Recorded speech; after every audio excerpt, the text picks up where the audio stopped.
ಸಾಹೇಬ್ರ 1 ಗಂಟೆ ಆಗೈತಿ, ಇನ್ನೂ ಮಟ ಫರ್ಜಾನ್ ಹೋಟೆಲ್ ನೋಡಿರಿ ಚಲೋ ಐತಿ. ಎಲ್ಲ ಲೈಟ್ ಗಿಡ ಎಲ್ಲ ಅದಾವೆ. ನಮ್ಮ ಇಂಡಿಪಂಪ್ ಸ್ಟೇಷನ್ದವ್ರು ಏನು ಇದ್ರ ಬಗ್ಗೆ ವಿಚಾರ ಮಾಡಾಕ್ತಿಲ್ಲ ಸರ್. ನೀವರ ವಿಚಾರ ಮಾಡಿ ಸರ್, ಯಾರೇನು ವಿಚಾರ ಮಾಡಾಕ್ತಿಲ್ಲ, ನೀವರ ಸ್ವಲ್ಪ ವಿಚಾರ ಮಾಡಿ ಸರ್. ಏನೋ ಲಪಡ ಆದ್ರೆ, ಏನೋ ಸಮಸ್ಯೆ ಆದ್ರೆ ನೋಡೋರು ಕೇಳೋರು ಯಾರೂ ಇಲ್ಲ ಸರ್.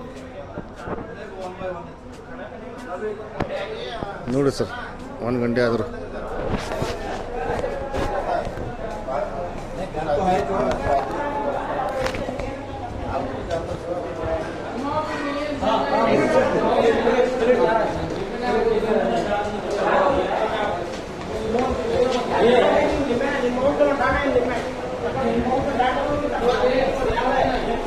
ಸಾಹೇಬ್. ನೋಡಲಿ ಇಲ್ಲಿ ಕೊಡೋದು ನಿಮ್ಮ 1 ಕಿಲೋ ಹಂಗೆ ನಾನು ಹಾಕ್ತಾರೆ ಇಲ್ಲಿ ಜನ ನೋಡಲಿ.